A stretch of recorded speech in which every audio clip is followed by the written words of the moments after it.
السلام عليكم ورحمة الله وبركاته.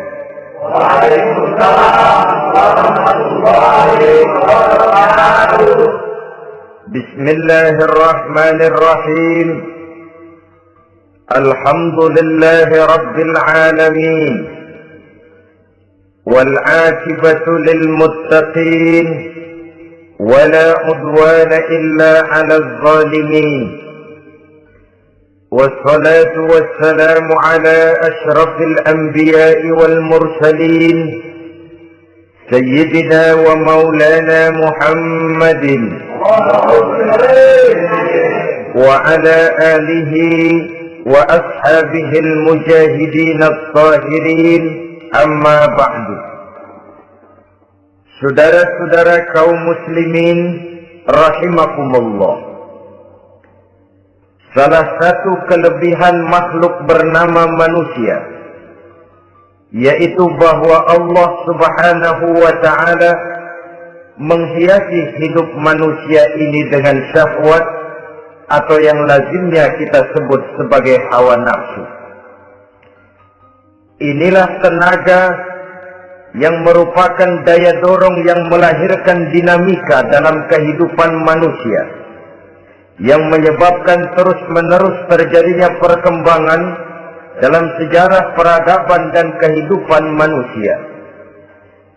Hawa nafsu bisa melambungkan seseorang kepada puncak kejayaan, dan hawa nafsu dapat menenggelamkan seseorang ke dasar jurang kehancuran yang paling dalam. Pada surah Ali Imran ayat 14, Allah subhanahu wa ta'ala berfirman, A'udzu billahi minasy syaithanir rajim.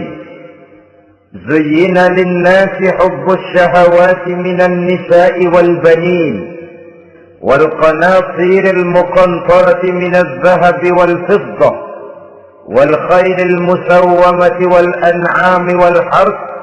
Dzalika mata'ul hayatid dunya wallahu 'indahu husnul ma'ab. Mari kita perhatikan ayat ini lebih dekat lagi. Allah subhanahu wa ta'ala menjelaskan, Zuyyina lin-nasi hubbus syahawat.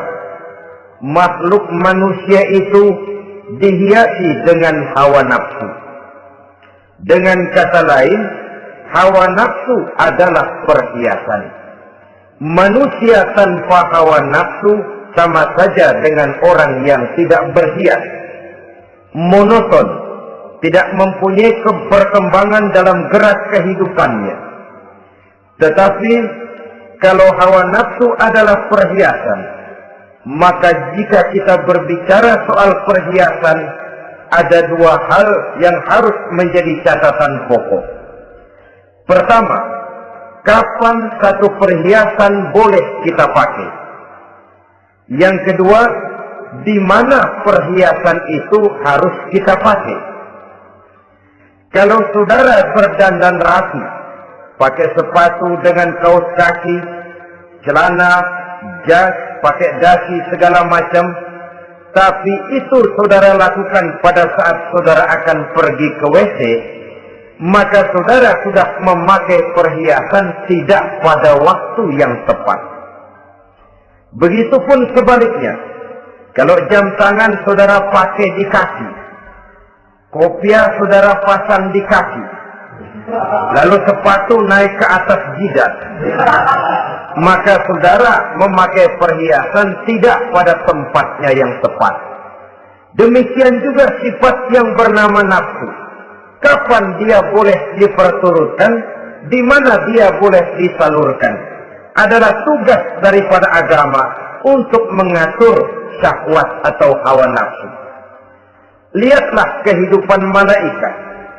Malaikat makhluk yang diciptakan Allah tanpa hawa nafsu. Maka kehidupan malaikat monoton. Malaikat tidak mempunyai peradaban dan kebudayaan. Malaikat adalah makhluk yang secara instinktif diciptakan untuk berbakti, tidak punya alternatif atau pilihan lain. Saudara lihat, Ada malaikat yang sejak diciptakan diperintahkan untuk sujud saja sampai sekarang nggak bangun-bangun. Ada malaikat yang sejak diciptakan diperintahkan untuk tasbih saja, yang lain tidak. Ada malaikat yang sejak diciptakan diperintahkan mencabut nyawa saja urusannya, yang lain tidak. Pekerjaannya monoton, tetapi memang karena tidak ada hawa nafsu, tidak ada kecenderungan malaikat untuk nyeleweng. Belum pernah kita dengar misalnya ada malaikat Jibril korupsi ayat. Ini kelihatannya ayat bagus ini, nggak usah disampaikan kepada bawahan Muhammad, dipakai sendiri saja. Tidak. Kita belum pernah dengar malaikat maut keliru mencabut nyawa orang yang belum waktunya modar. Belum pernah. Malaikat itu ibadun mukramun, la ya'tuna Allah fima amarahum wa yaf'aluna ma yu'marun. Maka kehidupan malaikat adalah monoton. Dinamika tidak ada, peradaban dan kebudayaan juga tidak ada. Andai kata bumi dan seluruh isinya diserahkan kepada malaikat untuk mengisinya, barangkali saudara tidak akan pernah kenal jembatan Semanggi, saudara tidak akan pernah kenal Monas, gedung-gedung bertingkat, gedung-gedung pencakar langit. Semua yang menggerakkan itu adalah karena manusia mempunyai hawa nafsu. Nah, kemudian pada kalimat berikutnya Allah memberikan rincian. Apa nafsu kepada apa yang paling menonjol dalam kehidupan manusia itu? Pertama, minan nisa, hawa nafsu kepada perempuan. Ini tentu yang ditujukan laki-laki. Dimanapun saja makhluk bernama laki-laki, kalau dia normal, tidak impoten, mesti suka kepada perempuan. Itu wajar, bin pantas alias normal. Tetapi tadi saya katakan di awal, nafsu kepada perempuan adalah perhiasan. Kapan makainya, di mana makainya, itulah tugas agama memberikan tuntunan dan aturan. Saudara-saudara kaum muslimin rahimakumullah, nafsu kepada wanita dapat mengantarkan seseorang kepada puncak kejayaan, tapi nafsu kepada wanita bisa menenggelamkan seseorang ke jurang kehancuran. Bergantung kepada latar belakang apa yang mendorong timbulnya syahwat tadi. Dengan kata lain, motivasi syahwat tadi digerakkan oleh iman dan ketakwaan, atau semata-mata karena memang syahwat yang merupakan kendaraan iblis. Penyelewengan pertama yang terjadi dalam sejarah kehidupan manusia adalah penyelewengan yang dilakukan oleh Nabi Adam alaihi salam pada saat ia memetik buah khuldi. Kenapa itu dilakukan oleh Nabi Adam?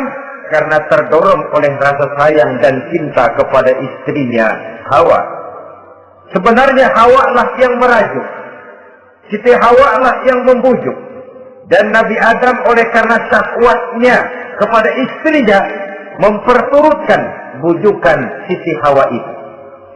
Peristiwa Nabi Adam ribuan tahun yang lalu akan terus relevan sampai ke zaman kita sekarang ini. Berapa banyak orang-orang yang karena terlalu ingin menyenangkan istrinya, lalu tidak segan-segan melakukan perbuatan-perbuatan yang menyimpang, baik itu merugikan orang lain, merugikan masyarakat, bahkan merugikan bangsa dan negaranya. Seorang pedagang tidak akan segan-segan menipu. Sebaliknya pun begitu. Tidak jarang wanita di dalam kelemahannya bisa menenggelamkan dunia.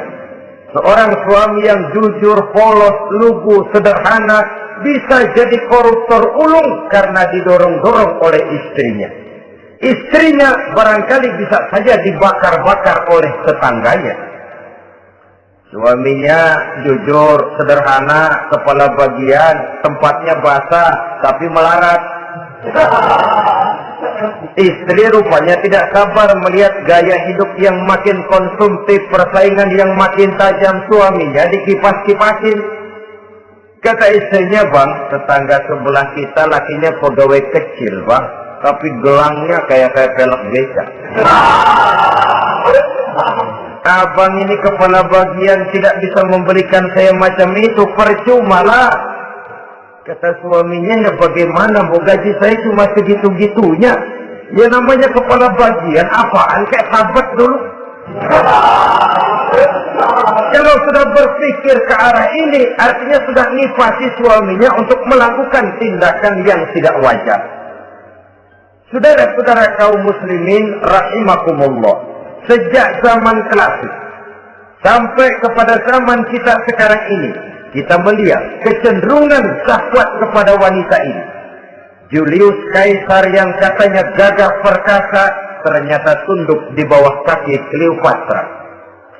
Napoleon Bonaparte, the Lion of Europe, singa daratan Eropa, luas kekuasaannya, gagah perkasa tentaranya, kepada siapa dia tunduk? Ke bawah kakinya Margaret Josephine. Demikianlah di zaman kita sekarang, kita melihat di Jepang, betapa Perdana Menteri Uno didesak mengundurkan diri dari jabatan Perdana Menterinya oleh karena terlibat skandal dengan geisha. Kita juga melihat di Amerika, betapa Senator Gary Hart dari Partai Demokrat yang masih muda, jenius, diharapkan masa depan Amerika lahir dari tangannya, terpaksa mengundurkan diri dari calon presiden oleh karena terlibat skandal dengan donor Rice. Kita juga menyaksikan betapa parlemen dan kabinet di Inggris sempat geger oleh karena skandal Pamela Bordes, pelacur kelas kakap yang melanglang buana mencari sasaran-sasaran kakap. Ini adalah kisah kejatuhan yang diakibatkan oleh hubbus syahawat minan nisa. Oleh karenanya benar jika Nabi kita menyatakan an-nisa'u imadul bilad, wanita adalah tiang negara. Jikalau baik wanita, baik negara. Jikalau rusak wanita, hancur negara. Kalau syahwat kepada wanita cuma semata-mata karena syahwat, maka seorang laki-laki akan memandang wanita cuma sekedar alat pemuas hawa nafsu. Nilainya rendah. Sedangkan agama kita mengajarkan ma akraman nisa'a illa karimun wa ma ahanan nisa'a illa laimun, kata Nabi. Tidak akan menghormati kaum wanita kecuali orang-orang yang terhormat, dan tidak akan merendahkan derajat kaum wanita kecuali memang orang-orang yang rendah moralnya. Dengan kata lain, apabila syahwat minan nisa ini dilandasi dengan semangat iman dan ketakwaan, maka kehidupan Rasulullah Sallallahu Alaihi Wasallam sungguh menjadi figur dan contoh dalam kehidupan kita. Perkawinannya bukan karena wajah yang cantik semata-mata, tapi lebih merupakan nilai ibadah kepada Allah Subhanahu wa Ta'ala. Dengan demikian, kecenderungan kepada hubbus syahawat minan nisa dikontrol oleh nilai iman. Barometernya, tolok ukurnya adalah iman. Di zaman sekarang banyak kasus kawin campur yang pada akhirnya akan membingungkan kita sendiri. Padahal Al-Quran secara jelas dan tegas memberikan bimbingan. Orang itu kalau sudah, kata Imam Syafi'i, wa ainur ridha an kulli aibin kalilatun kama anna aina syuhti tubdil masawiya. Mata kalau dibalut cinta dia buta terhadap nista, tapi mata kalau dibalut benci hanya melihat yang keji-keji saja. Biasanya cinta kepada wanita memang bisa menimbulkan dorongan yang positif, tapi juga bisa membuat seseorang buta sama sekali. Dorongan yang positif paling kurang dari segi penampilan. Coba lihat lelaki kalau lagi demen perempuan, lenjeng banget. Sisiran rambutnya rapi, Terikaan bajunya lancip, sepatunya mengkilat, kantong celananya tebel, perkara anduk isinya bukan soal. Yang penting kan gaya. Lalu dinamis, kreativitasnya ada saja timbul. Tapi pada sisi lain, jikalau orang sudah kehilangan pertimbangan, juga kadang-kadang tidak segan-segan mengorbankan akidah, mengorbankan nilai-nilai iman. Padahal ini taruhan utama, sampai Quran dengan tegas memberikan peringatan. Wala amatun mu'minatun khairun min musyrikatin walau a'jabatkum. Perempuan budak yang hitam legam, kalau beriman, itu lebih baik untuk dinikahi daripada wanita cantik berkulit-kulit kuning langsat tapi musyrik. Lebih baik budak yang hitam legam beriman daripada wanita cantik berkulit kuning langsat berhati bangsat. Tapi kita kadang kehilangan pertimbangan. Karena agama, karena cinta agama digadaikan. Karena cinta akidah terjual. Karena cinta keyakinan jadi korban. Ini semua penyakit yang datang dari hubbus syahawat minan nisa. Kecenderungan mengumbar nafsu kepada perempuan. Ini memang perhiasan, tapi bisa juga jadi bumerang dalam kehidupan manusia. Berapa banyak penyelewengan terjadi karena pengaruh wanita yang tidak bisa jadi bisa. Ini pengaruh di dalam kehidupan memang sedemikian besarnya. Sehingga saudara-saudara kaum muslimin, inilah yang perlu dikendalikan dalam kehidupan, kapan dan di mana. Kalau nafsu adalah perhiasan, kapan dan di mana perhiasan itu harus kita pakai. Di mana dia harus kita tempatkan. Begitu juga yang menyangkut soal perempuan. Kapan? Ya kapan? Tentu kalau sudah nikah. Di mana? Yang jelas bukan di depan umum.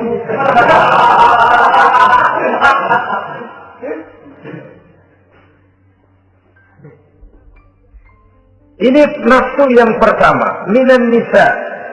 Yang kedua, wal banin. Dihiasi juga manusia dengan kecintaan kepada banin.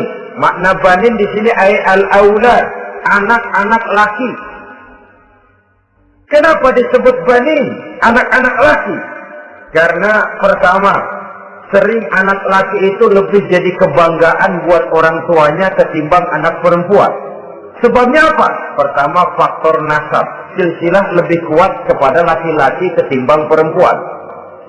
Yang kedua, faktor cita-cita. Orang tua kalau punya anak laki-laki, cita-citanya panjang. Nah, kau nanti jadi dokter ya. Nah, jadi insinyur ya. Nah, jadi pilot ya. Nah, jadi pengusaha ya. Nah, jadi presiden ya. Tapi kalau dia punya anak perempuan, paling ya, nak, mudah-mudahan nanti kamu dapat jodoh orang baik, nak. Dapat jodoh orang soleh. Saudara-saudara, yang ketiga, anak perempuan itu kalau sudah berkeluarga, biasanya pindah kepada lingkungan keluarga lain. Sehingga orang berkata, punya anak perempuan banyak sebenarnya seperti agen. Artinya ada yang mau bawa, kan gitu. Ada yang minta, ambil. Ada yang berminat, buntel. Paling dia nengokin orang tuanya lebaran. Ya syukur kalau sebulan sekali atau seminggu sekali. Tapi minimnya kan lebaran. Dengan demikian dari garis nasab ini lebih kuat al-banin ketimbang al-banat. Manusia dihiasi dengan kecintaan kepada anak-anak. Sering karena terlalu cinta kepada anak, kita menjerumuskan anak. Terlalu sayang kepada anak, segala maunya kita perturutkan tanpa kendali dan kendala.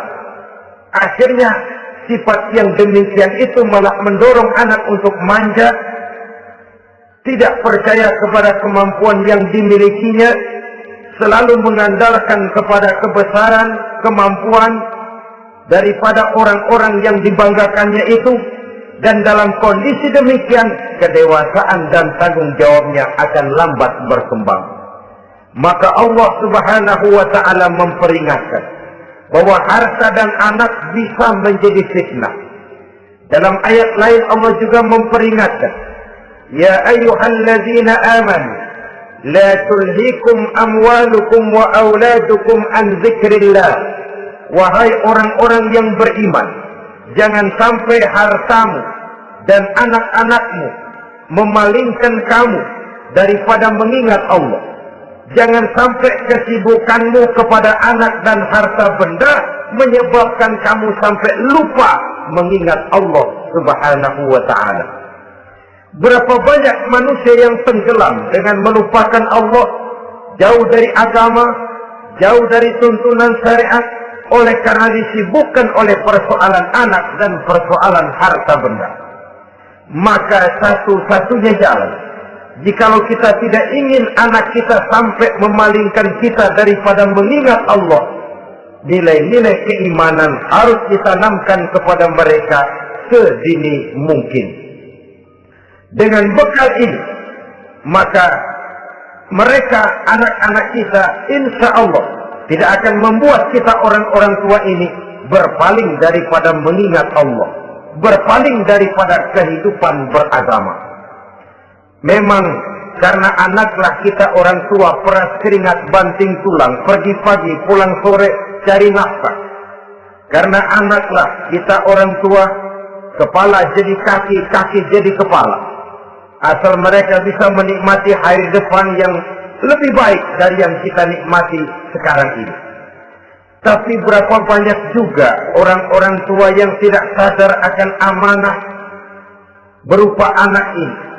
Mereka lalai, mereka bersikap masa bodoh, padahal tidak akan ada yang tidak dipertanggungjawabkan di hadapan Allah Subhanahu wa ta'ala.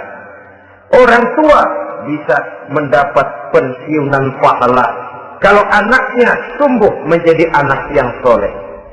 Tetapi orang tua pun bisa saja masuk neraka karena anaknya menjadi anak yang kurang ajar dan orang tuanya sama sekali tidak pernah memberikan pendidikan yang sebagaimana mestinya. Saudara-saudara kaum muslimin rahimakumullah, kita tentu berharap memperoleh pensiunan pahala dan bukan mendapat tambahan dosa dari kekurang ajaran anak-anak kita akibat kita sebagai orang tuanya tidak pernah mau mendidik mereka. Dalam hadis ada diriwayatkan, ada anak kurang ajar, sembahyang tidak, puasa ibadah tidak, kenal Allah tidak, beriman pun tidak, dosa selewat banyak, kejahatan berkarat.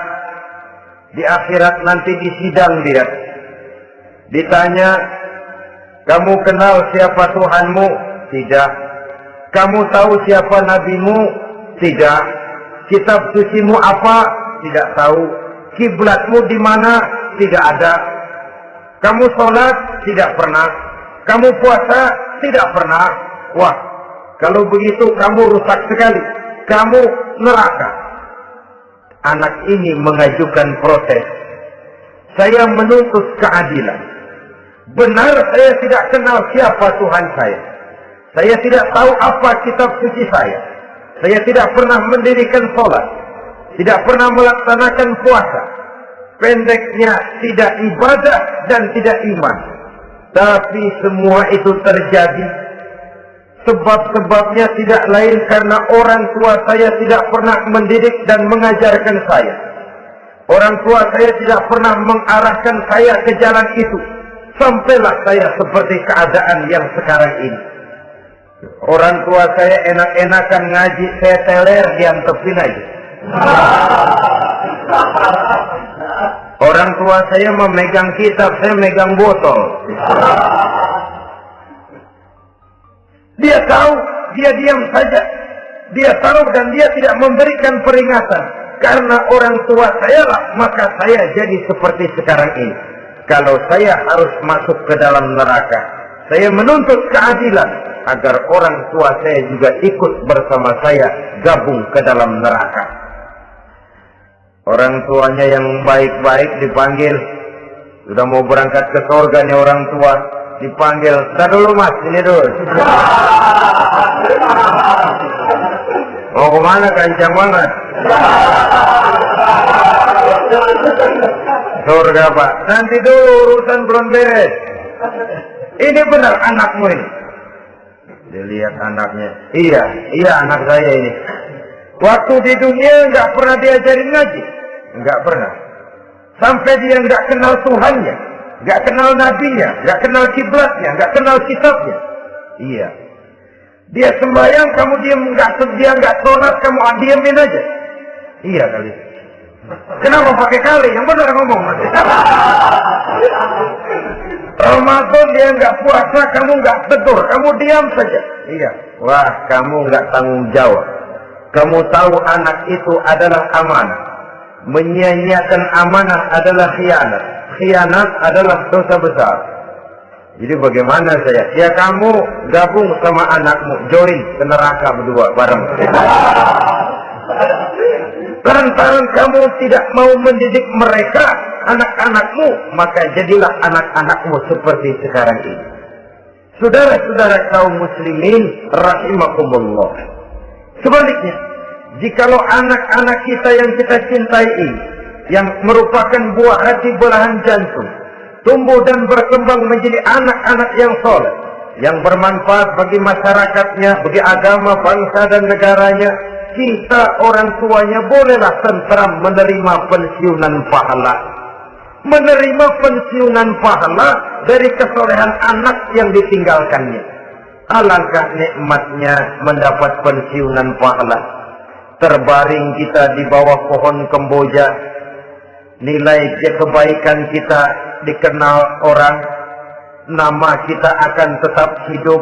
Oleh karena kita meninggalkan anak-anak yang tumbuh menjadi generasi yang soleh, bukan anak yang salah. Oleh karenanya, kecintaan kepada anak jangan sampai membuat kita lalai dari mengarahkan mereka kepada kehidupan beragama.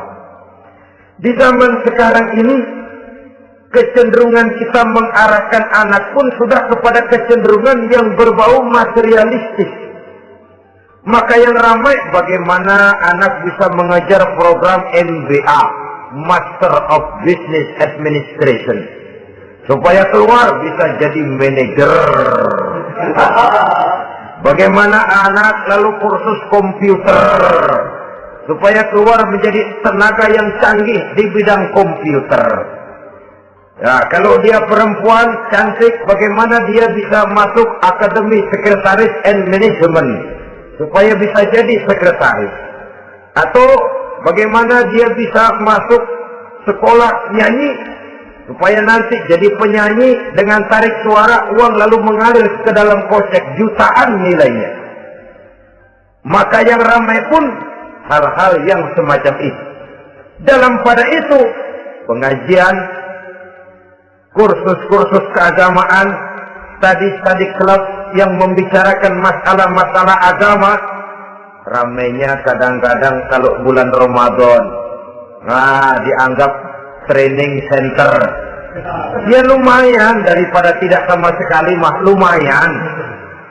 Tapi dengan demikian ini kan merupakan bagian terpokok dari kehidupan manusia. Alangkah idealnya jika dia mengantongi gelar MBA, Master of Business Administration, tapi punya nilai iman yang tangguh, ahli komputer, tapi punya keyakinan beragama yang mantap. Dan ini harus ditanamkan lebih dahulu sebelum dia menguasai disiplin ilmu yang lainnya. Saudara-saudara kaum muslimin rahimakumullah, kecintaan kepada anak-anak sering mendorong seseorang untuk menimbulkan sifat nepotisme. Segalanya serba garis keturunan. Sejak ia jalur birokrasi sampai ke dalam kehidupan sehari-hari, nepotisme ini bisa terlihat. Orang kehilangan kondisi objektivitasnya. Mampu atau tidak, soal lain. Bidangnya atau tidak, bukan soal. Yang penting masih ada hubungan keturunan. Maka timbullah tumpang tindih untuk sesuatu pekerjaan yang tidak sesuai dengan kemampuan dan keahliannya. Di desa-desa kita melihat masjid, ketua masjid bapaknya, bendahara anaknya, sekretaris mantunya, Bilal besannya, polbeduk engkongnya. Pokoknya asal masih ada garis keturunan, masuk. Tidak, minggir.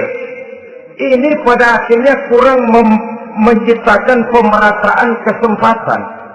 Iyalah kalau profesinya, tapi kan jarang yang demikian itu. Kita boleh cinta kepada anak-anak kita, tapi jangan dulu mempergunakan posisi yang kebetulan kita gunakan untuk menempatkan anak-anak kita lebih dari kemampuan yang mereka miliki. Nepotisme yang lahir. Sehingga ini bukan saja tidak mendidik, tapi mengakibatkan terjadinya tumpang tindih. Tidak lagi berprinsip the right man on the right job, bahwa orang harus ditempatkan sesuai dengan keahliannya, tapi kita sudah berpikir subjektif. Ahli atau tidak ahli, asal masih berbau keturunan, ayo silakan. Nepotisme yang akan lahir. Oleh karenanya, mencintai anak adalah sesuatu yang merupakan perhiasan di dalam kehidupan. Wajar, tetapi harus kita menempatkannya sesuai dengan semestinya. Ini yang kedua. Yang ketiga, nafsu yang menghiasi hidup manusia itu adalah nafsu kepada wal qanatiril muqantarati minaz zahabi wal fiddah. Al-qantarah ay al-malul katsir. Kecintaan, kesenangan, nafsu kepada harta benda yang banyak daripada emas dan perak. Ini tentu sesuai dengan situasi dan kondisi. Kecintaan untuk mengumpulkan harta benda yang sebanyak-banyaknya. Baik itu berupa emas, baik itu berupa perak. Ini cuma penyebutan beberapa jenis dari kecenderungan manusia kepada harta benda. Bukankah sering dikatakan orang bahwa manusia di dalam berhadapan dengan harta itu seperti meminum air laut.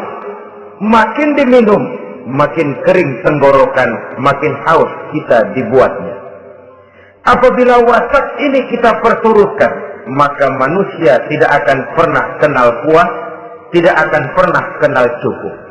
Nabi kita memberikan peringatan.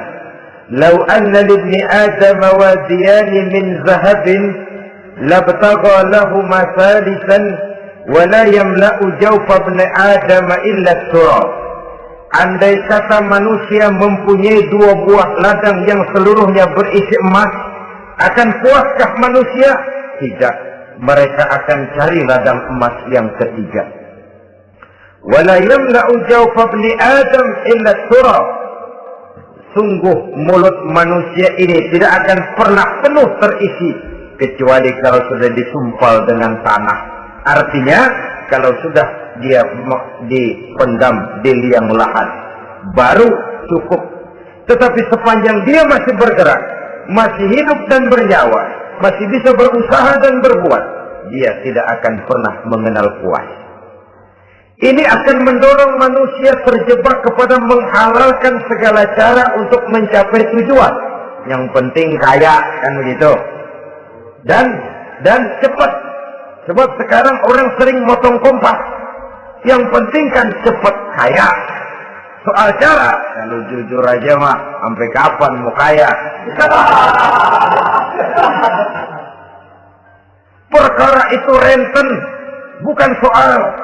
Perkara itu judi, tidak jadi masalah. perkara itu korupsi menyangkut hak orang banyak, bukan soal. Yang penting cepat kaya. Dan anehnya lagi, tidak malu menumpuk kekayaan dengan cara yang tidak wajar. Ya kan orang hidup bermasyarakat tuh bisa dianalisa toh. Emang usahanya apa sih? Gajinya sebulan berapa sih? Kok bisa gitu-gitu bener sih? Dari mana sih? Secara langsung orang tidak berani bertanya, tapi dari mulut ke mulut akhirnya tersebar jadi rahasia umum. Ya ano kan punya ano, dia ano, anonya seano.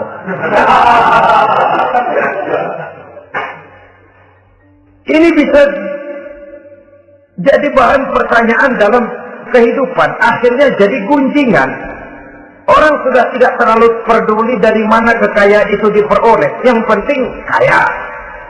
Dengan menghalalkan segala macam cara, terjebaklah ke dalam cara-cara mafia, terjebaklah ke dalam cara-cara yang tidak wajar, tidak bijaksana, memperkuat klik, clean, dengan menghantam yang lain. Saudara-saudara kaum muslimin rahimakumullah, bahwa manusia punya nafsu ingin kaya itu boleh. Boleh. Agama memberikan tuntunan, memberikan aturan. Tidak hanya sekedar asal kaya, tidak hanya sekedar asal banyak harta. Malahan hadis menyatakan kalau saudara diberikan umur panjang, pertanyaan akhirat cuma satu kok. Umurmu kau habiskan di mana? Kalau saudara diberikan amanah berupa ilmu pengetahuan, pertanyaan akhirat juga cuma satu kok. Ilmumu kau amalkan untuk apa? Tapi kalau kita diberikan amanah berupa harta benda, pertanyaan akhirat itu dua. Min aina iktasabahu wa fima anfaqahu. Dari mana hartamu kau dapat, kemana hartamu kau belanjakan. Dari mananya ditanya, kemananya juga ditanya. Depan belakang ditanya.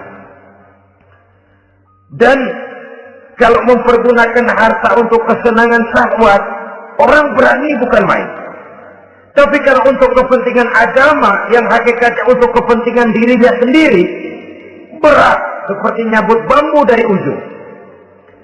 Orang kalau menyumbang masjid 100.000, itu kan zahirnya memberikan panitia masjid. Tapi hakikatnya kan dia nabung buat dirinya sendiri. Seolah-olah dia cuma berkata, Pak, tolong saya titip 100.000, ini untuk kepentingan saya di akhirat nanti. Silakan uangnya mau dibelikan semen, pasir, kaca, pintu, jendela, silakan. Saya cuma titip, ini untuk saya di akhirat nanti. 100.000 Pak. Zahirnya dia memberikan kepada panitia masjid, madrasah, pesantren, yatim piatu. Hakikatnya dia nabung buat dirinya sendiri di akhirat. Malah tabungan ini bukan SDSB namanya, SDBS. Sumbangan dana berhadiah surga. Itu SDBS namanya. Sekarang orang mengejar SDSB, lalu berat mengejar SDBS. Sumbangan dana yang berhadiah surga. Langsung dari Allah subhanahu wa ta'ala. Coba kalau dia main golf, sewa lapangan golf itu 400-500 ribu sebulan. Paling 4-5 kali main. Beli stick golfnya saja sampai jutaan. Datang panitia pembangunan masjid 100.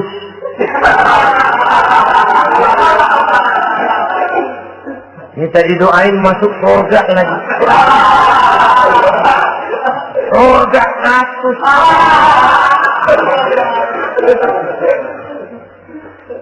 Saudara-saudara kaum muslimin rahimakumullah, kecintaan kepada harta benda yang banyak, baik berupa emas, berupa perak, mendorong orang untuk berlomba-lomba yang Allah peringatkan dalam Al-Quran, Alhaakumut takatsur hatta zurtumul maqabir.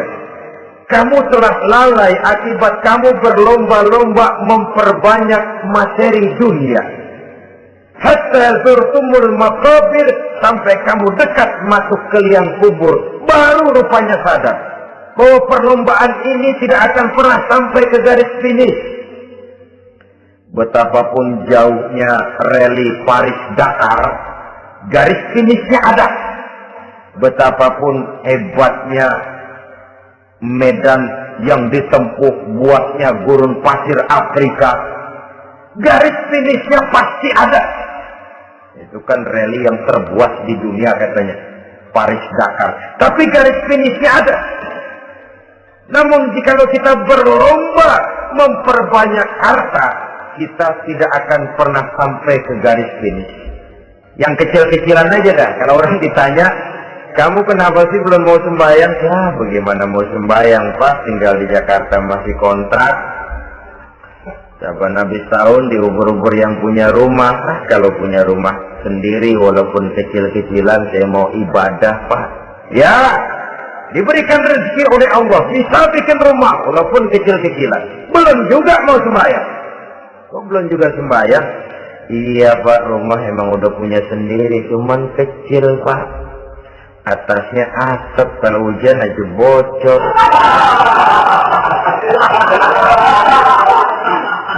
Kalau bisa bikin rumah yang permanen, Pak, tenang, saya ibadah, sembahyang saya rajin. Iyalah, diberikan rezeki, bisa bikin rumah permanen. Bagus rumahnya. Lain lagi. Iya, rumah sudah permanen, tembok, ubin. Cuman isinya belum ada, Pak, perabotannya. Duh. Kalau punya peralatan rumah tangga yang memadai, tenang, saya ibadah. Diberikan juga rezeki, bisa beli perabotan rumah tangga yang lumayan. Di atas tekelnya sudah pakai karpet, mebelnya spaghetti, tempat tidurnya alga spring bed, dan lo-pilo, ada kulkas, ada TV, di sebelah TV ada kunci mobil. Kuncinya mobilnya.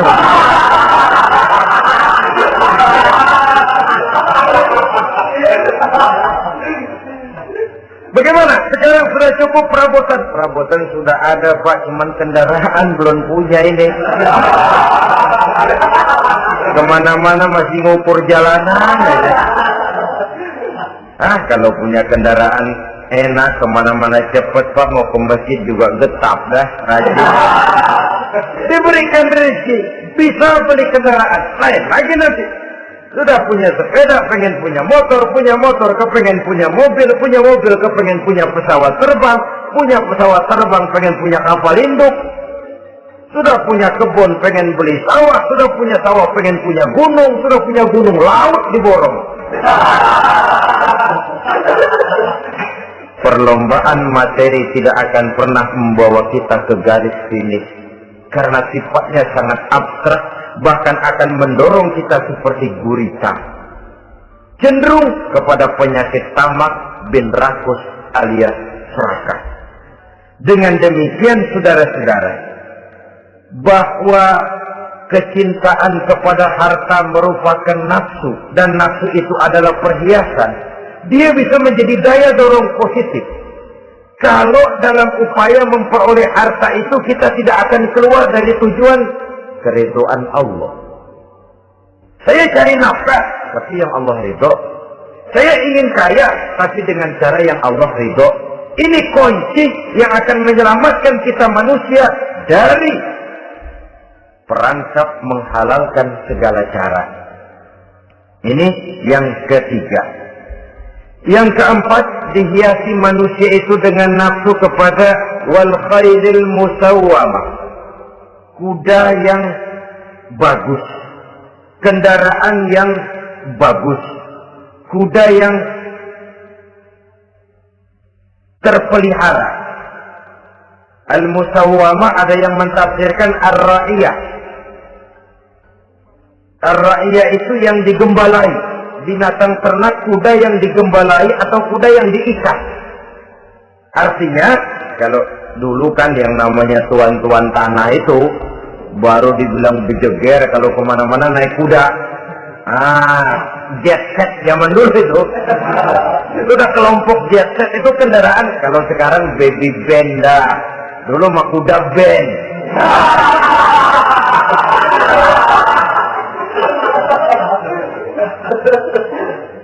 Manusia punya kecenderungan suka kepada kendaraan. kendaraan. Apalagi di zaman sekarang ini, wah, iklan-iklan itu kan sangat menggoda kita, melayani segala macam bentuk penjualan. Nah, ini lalu terangsang biar duit cekak. Kalau udah ngebaca itu, wah, berani banget dah. Tahu duit nggak mungkin cukup, tapi begitu baca melayani segala macam bentuk penjualan dengan fasilitas ringan. Nah, jadi dah. Jadi juga punya mobil, jadi dah. Perkara utang itu bakal nyekek leher, bukan soal. Kasihan saudara-saudara kita di daerah-daerah yang terjebak kepada iklan-iklan merangsang yang akhirnya di luar kemampuan, sehingga terjebak pada saat dia harus mengembalikan kredit, dia tidak mampu, barang disita, uang hangus, nyengir. Bekipak kembali taklil. Habis arang besi binasa. Bahwa kita menginginkan kendaraan yang serba baik, silakan. Tiap akhir tahun ganti merek, keluar yang baru, ganti lagi. Itu kalau orang yang mampu. Buat kita yang tidak mampu, kenapa tidak bersyukur melihat yang lebih rendah di bawah kita? Alhamdulillah kita punya mobil, tangga kita cuma punya motor. Yang punya motor, syukur kita punya motor, bisa rada cepetan. Tangga sebelah punya sepeda, mana-mana kejek murut. Yang punya sepeda, alhamdulillah punya sepeda. Tangga sebelah kemana-mana jalan kaki. Yang jalan kaki, syukur masih bisa jalan. Teman sebelah lumpuh bertahun-tahun. Yang lumpuh, alhamdulillah masih hidup. Tangga sebelah kemarin out, nggak balik lagi. Saudara-saudara, saya pikir menengok ke atas itu perlu supaya ada rangsangan kita untuk maju.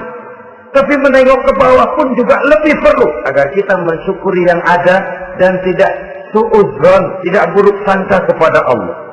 Apa yang diberikan Allah kepada kita sekarang ini, itulah yang terbaik menurut Allah untuk kita. Saudara-saudara kaum muslimin rahimakumullah. Dahulu ada seorang pemuda, matanya buta. Dia mengeluh, ya Allah, kenapa saya dilahirkan dalam keadaan buta? Apa dosa saya? Apa salah saya? Andai kata saya tidak buta, saya melihat keindahan alam ini, saya lebih akan bersyukur kepadamu ya Allah. Nah, sudah, dia berburuk sangka kepada Allah. Satu hari, ini Raja Baduy di pedalaman mengerahkan tentaranya menculik anak-anak muda. Ini Raja Baduy ini kanibal, artinya suka makan daging manusia. Anak-anak muda ini diculik. Yang masih muda-muda ya, kalau kambing muda itu kan di sop rada sedap. Rupanya ini Raja kanibal ini begitu. Anak-anak muda termasuk ke pemuda yang buta tadi itu kena culik. Ya, sudah diculik, rawatlah di istana raja ini, diberikan pakaian bagus, dikasih makan serba enak. Sebab apa? Supaya badannya gemuk. Setelah gemuk nanti dipotong, di sop legit. Udah, kerjanya cuma makan tidur, fasilitas nikmat, tidur enak. Ya, udah giliran dapat 1 bulan 2 bulan kemudian, ketika mau diambil anak-anak muda ini, raja sendiri yang milih mana yang disop duluan nih. Sampai giliran anak muda yang buta ini, raja geleng kepala. Yang begini mau buta, dagingnya nggak enak. Ini satu lepas saja, lepas. Saya mau makan daging orang buta, lepas saja. Pulang ini anak muda, batinnya bersyukur, sujud syukur, ya Allah, katanya, untung saya buta. Coba kalau saya nggak buta, udah habis saya di sop. 2 bulan yang lalu dia mengeluh, ya Allah, kenapa saya dilahirkan dalam keadaan buta? Sekarang dalam pulang ke rumah, perjalanan menuju ke rumah, dia berkata, alhamdulillah, andai kata saya tidak buta, habis badan saya di sop oleh raja yang kanibal tadi. Saudara-saudara kaum muslimin rahimakumullah. Jadi dengan demikian pola hidup yang konsumtif sesungguhnya sangat tidak mendidik apabila dilatar belakangi oleh kemampuan yang tidak menunjang. Dengan demikian setidaknya mendidik orang untuk berkhayal. Anak-anak muda sama merek mobil ngerti banget dah, punya kagak? Ini BMW model terakhir nih. Kemarin gue ngeliat di sana gue megang lah.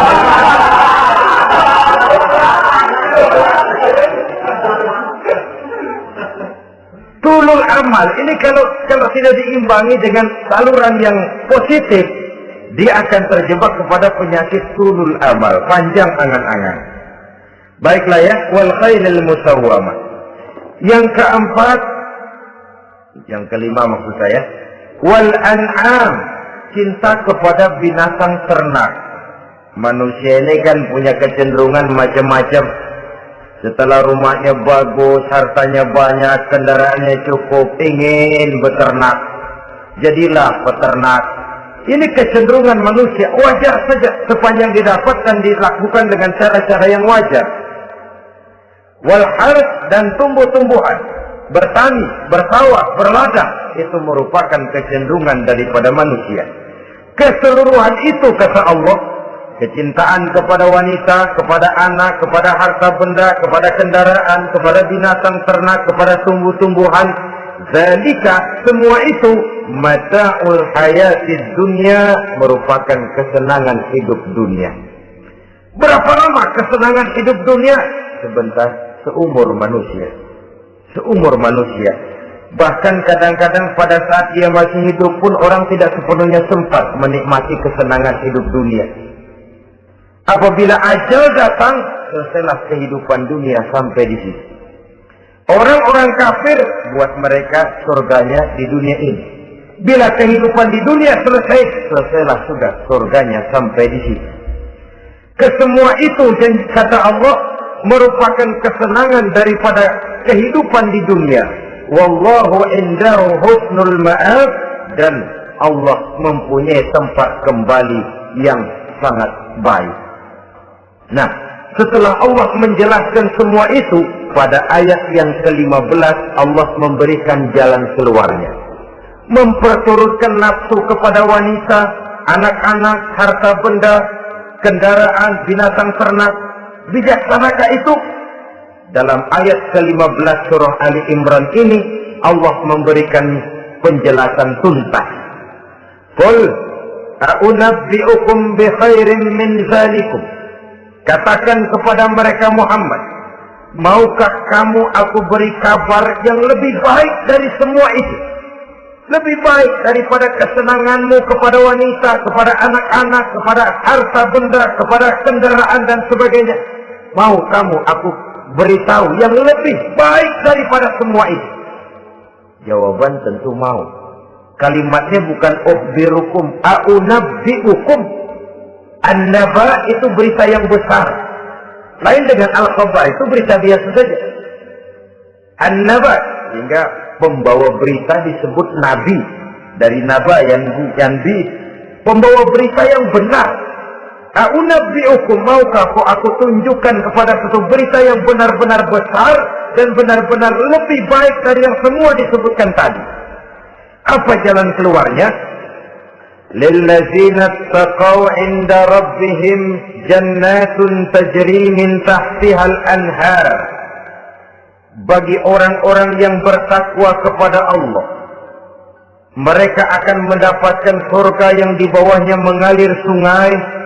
Khalidina fiha, mereka akan kekal di dalamnya. Wa azwajun mutahharah, dan mereka mendapat istri-istri yang suci.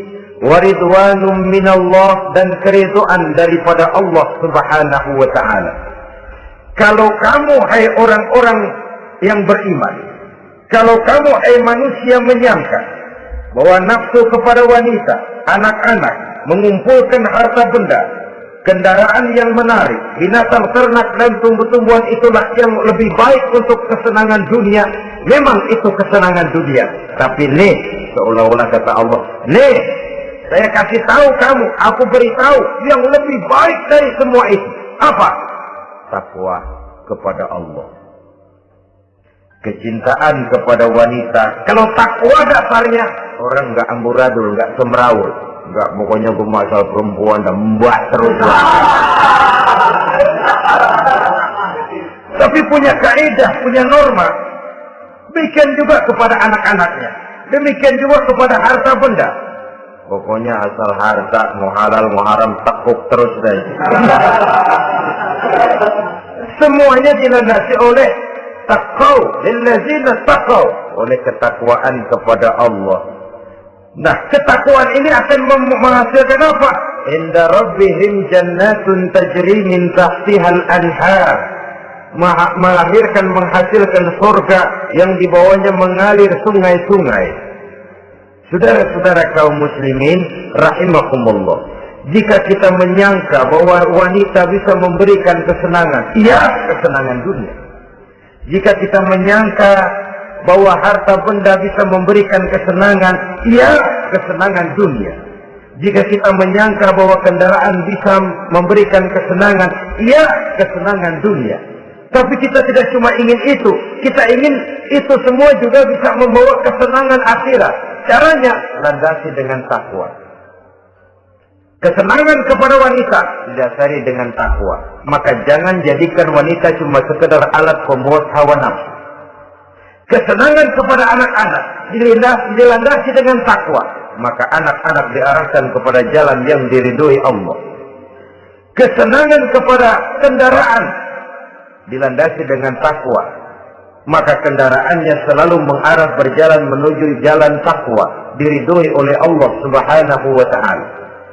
Kalau tidak, itu mobil asal lempengan Ancol gancang banget dah. Tapi giliran dihadapin ke masjid, mogok mulu. Urusan ngaji ada aja halangannya tuh kendaraan. Tapi kalau untuk urusan maksiat, ngebut benar-benar. Dilandasi dengan ketakwaan. Sehingga dengan demikian, tidak hanya sekedar surga di dunia ini, tapi lebih-lebih di surga di akhirat nanti. Khalidina fiha, kekal. Kalau dunia ini kan zillun zail, bayangan. Hari ini kita jaya, besok kita bangkrut. Siapa yang mau menghalangi? Hari ini kita melambung, besok kita nyungsep. Siapa yang bisa menarik? Tidak kekal, berubah, temporer, relatif. Di sana kebahagiaan yang dilandasi dengan takwa ini sudah surga, kekal di dalamnya, azwajun mutahharah, mendapat istri-istri yang suci. Suci dalam arti belum pernah dijamah orang lain, suci dalam arti tidak pernah terkena halangan seperti mens misalnya, baik menstruasi atau mencret, itu tidak. Azwajun mutahharah. Konon makna mutahharah ini ya artinya juga bisa selalu gadis, bidadari, selalu perawan, tidak pernah janda, walaupun tiap hari dipakai, perawan terus. Dan yang lebih penting, waridwanum minallah, mendapat ridho dari Allah Subhanahu wa ta'ala. Jadi hawa nafsu dengan motivasi takwa, itulah sesungguhnya yang dikehendaki oleh Ali Imran ayat 14 dan 15. Dengan demikian, manusia dengan ketakwaannya mengendalikan hawa nafsu dan bukan malah dikendalikan oleh hawa nafsunya.